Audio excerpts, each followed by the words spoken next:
विद्यार्थी मित्रांनो नमस्कार. Last moment revision on important topics या 12th सायन्स मॅथमॅटिक्सच्या लेक्चर सिरीजमध्ये आजचा जो टॉपिक आपण घेतला आहे तो आहे मॅट्रायसेस. हा टोटल 6 मार्कासाठी विचारला जाणारा क्वेश्चन आहे.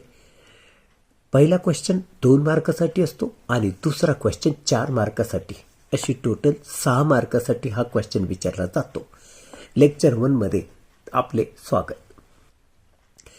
मार्च 2020च्या क्वेश्चन पेपरमधील क्वेश्चन नंबर 4 जो 2 मार्क्ससाठी विचारला होता तो बघणार आहोत. Find the matrix of cofactors for matrix, आणि हा मॅट्रिक्स आम्हाला दिला. आता याचा आपल्याला कोफॅक्टर मॅट्रिक्स काढायला सांगितलेला आहे. ओके, मग या मॅट्रिक्सला आपण ए मानू. सोल्युशन असं लिहिणार, let a is equal to 1 3 4 -1 हा दिलेला मॅट्रिक्स, त्याला आपण ए मानलं.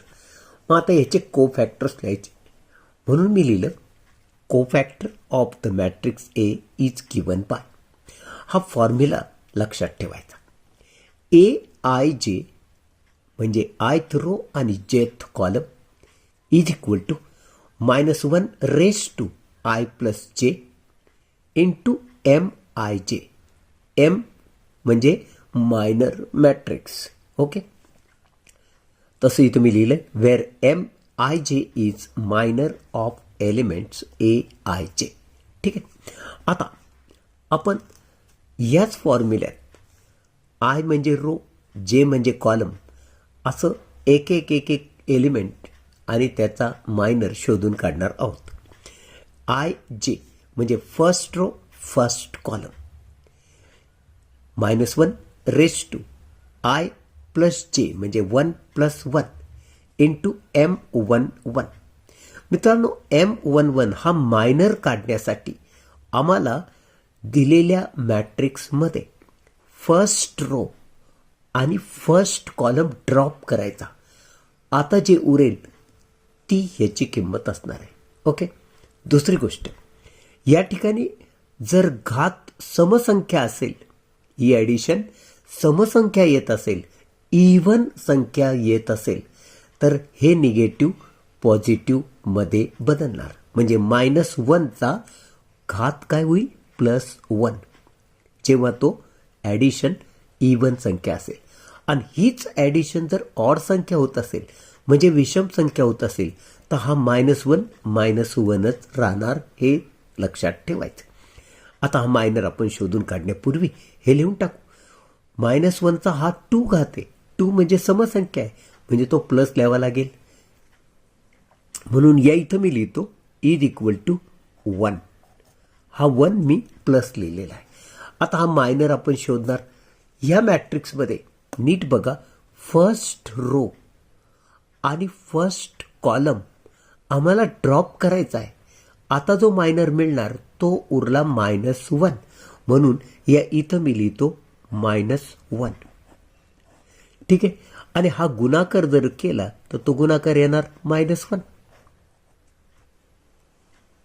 त्यानंतर बघा, फर्स्ट रो आणि सेकंड कॉलम म्हणजे -1 रेस टू 1 + 2 ही संख्या 3 झाली. ॲडिशन म्हणजे विषम संख्या होईल, म्हणजे हा -1 राहील. आणि हा मायनर आपण शोधून काढू फर्स्ट रो आणि सेकंड कॉलमचा. म्हणून मी हे पहिल्यांदा लिहून टाकतो. हा 3 घात आहे, म्हणजे तो विषम संख्या झाली, म्हणून -1चा विषम घात जर असेल तर -1च राहतो. ओके, आता हा मायनर शोधू आपण. फर्स्ट रो आणि सेकंड कॉलम ड्रॉप करायचा आहे. उरतो हा 4, म्हणजे मायनर झाला 4, म्हणून या इथं मी कंसात लिहिणार 4. आणि हा गुणाकार झाला -4. ठीक आहे, नेक्स्ट 2 1 म्हणजे second row first column, -1 raise to 2 + 1 into M21. हा घात विषम संख्याच येईल परत, म्हणजे -1चा विषम संख्या जर घात असेल तर -1च राहणार. आता कंसात हा मायनर मला शोधायचा. सेकंड रो आणि फर्स्ट कॉलम ड्रॉप करायचा. सेकंड रो आणि फर्स्ट कॉलम ड्रॉप केला तर खाली उरतो 3, म्हणजे हा मायनर झाला 3, म्हणून या इथं मी लिहिणार 3. आणि हा गुणाकार जर केला तर तो गुणाकार येतो -3. ठीक आहे. आता last second row, second column आम्हाला शोधायचा आहे, म्हणजे -1/2 + 2 m22. हा घात येतो समसंख्या, 2 + 2 4, -1चा जर समसंख्या घात असेल तर 1 लिहायचा, हे तुम्हाला माहिती आहे. आता 2 हा मायनर शोधून काढू, म्हणजे सेकंड रो आणि सेकंड कॉलम ड्रॉप करा, खाली उरतो फक्त 1, म्हणजे तो झाला मायनर किती 1. मग हा गुणाकार जर केला तर तो गुणाकार येणार +1. अशा रीतीनं हे 1 1 -1 आहे, 1 2 -4 आहे, हे पहिले 2 रो मधले एलिमेंट झाले. आता दुसरे 2 हे सेकंड रो मधले एलिमेंट, -3 1. म्हणून आपण the matrix of cofactors of given matrix is कसं लिहिणार, या इथं लिहिणार मी -1, या इथं लिहिणार मी -4, या इथे लिहिणार मी -3 आणि या इथे लिहिणार मी 1. तर अशा रीतीनं हा झाला तो matrix of cofactors. Okay. March 2020चा क्वेश्चन नंबर 29 हा 4 मार्क्ससाठी मॅट्रिक्सवर विचारला होता. क्वेश्चन असा होता, solve the following equations by method of reduction. x + 3y + 3z = 12, x + 4y + 4z = 15, x + 3y + 4z = 13. हे 3 इक्वेशन आम्हाला रिडक्शन मेथडने सॉल्व करा असं सांगितलं होतं.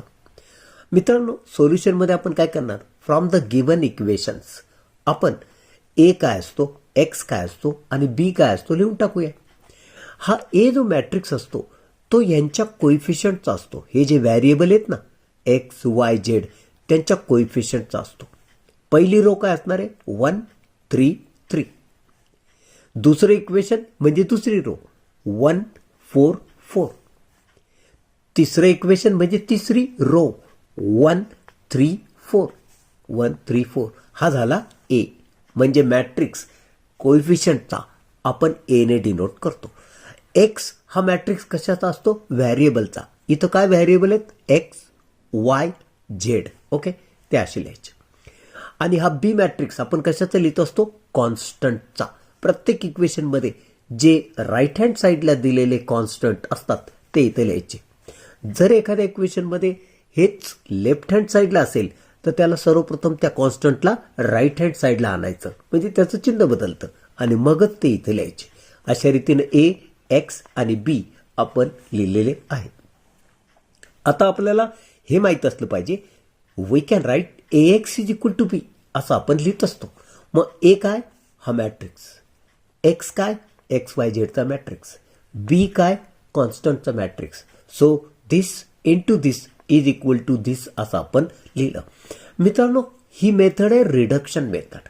म्हणजे हा जो मॅट्रिक्स आहे हा आपल्याला आयडेंटिटी मॅट्रिक्स करायचा आहे. ओके, म्हणजे ही जी मेन डायगोनल आहे त्याचे एलिमेंट 1 1 1 करा आणि बाकी इतर जे नॉन डायगोनल एलिमेंट आहेत ते 0 झाले पाहिजे, म्हणजेच हा आपण आयडेंटिटी मॅट्रिक्स बनवणार. ओके, म्हणून मी प्रयत्न हा करणार की इथं आयडेंटिटी मॅट्रिक्स कसा व्हावा. ओके, मग तेच ऑपरेशन आपल्याला या कॉन्स्टंटच्या मॅट्रिक्सवर करायचं असतं. आता इथं 1 आहे. ओके, या 1च्या खाली 0 आणि इथं पण 0 पाहिजे, म्हणजे सेकंड रो मध्ये इथं 0 पाहिजे, थर्ड रो मध्ये इथं 0 पाहिजे. साहजिक आहे, ऑपरेशन जर केलं तर R2 - R1 असं आपल्याला लिहायचं. आणि याच्यासाठी काय लिहिणार, R3 - R1. म्हणून मी तसं लिहितो, R2 - R1 and R3 - R1. म्हणजे हा याच्यातून वजा केला तर इथं 0 येणार, हा याच्यातून वजा केला तर इथं पण 0 येणार. हे वजा केलं, 4 मधून 3 गेले 1, 4 मधून 3 गेले 1, इथं 3 मधून 3 गेला 0, तर 4 मधून 3 गेला 1 उरणार. ओके, म्हणून मी तसं लिहून टाकतो. हा 1 तर ॲज इट इज राहील, इथं 3 आणि हा 3 हे पण ॲज इट इज राहतील, म्हणजे अर्थात हा 12 सुद्धा ॲज इट इज राहणार. आता आपल्याला ही वजाबाकी केली, इथं 0 मिळाला, ही वजाबाकी केली, इथं 1 मिळाला, ही वजाबाकी केली, इथं 1 मिळाला.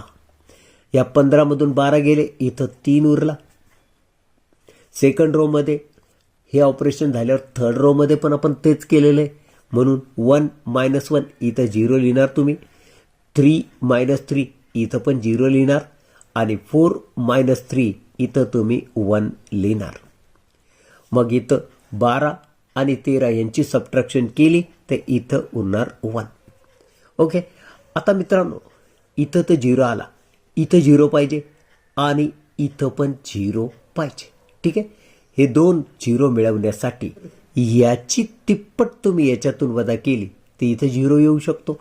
याची तिप्पट अर्थात वजा केली 0 येणार आहे, म्हणून आपण इथं 0 आणण्यासाठी काय ऑपरेशन केलं, R1 - 3 टाइम्स R2, म्हणजे याची तिप्पट इथून वजा करता. आता 0ची तर तिप्पट होत नाही, त्यामुळं हा 1 जसाच्या तसा राहणार.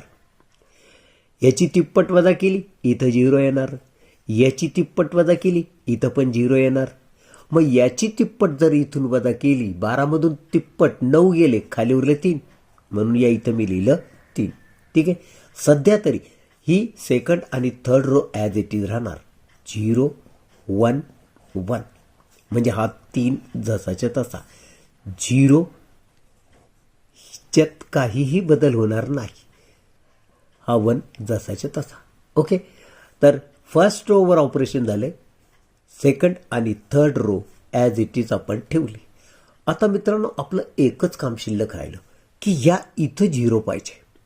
इथं जर 0 पाहिजे तर ही रो याच्यातून वजा करा, म्हणजे तुम्ही लिहिणार R2 ही -R3.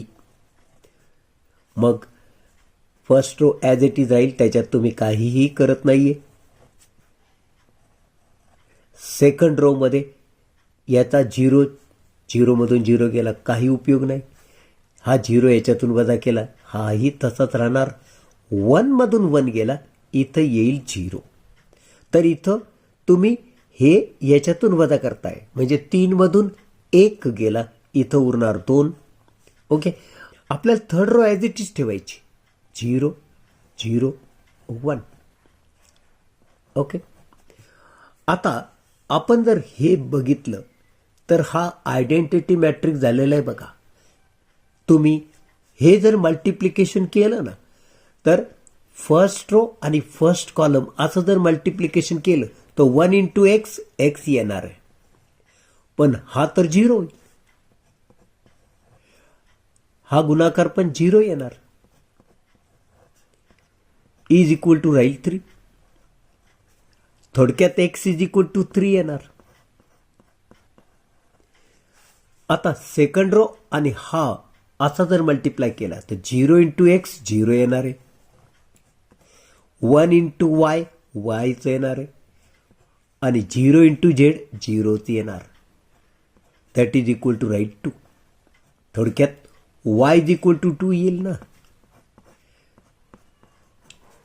पुढं लास्ट 0 × x 0, 0 × y 0, आणि 1 × z z, that is equal to हा 1. म्हणून z इज इक्वल टू झाला 1. म्हणजे थोडक्यात याचं सोल्युशन काय झालं, therefore solution x is equal to 3, y is equal to 2 आणि z इज इक्वल टू 1.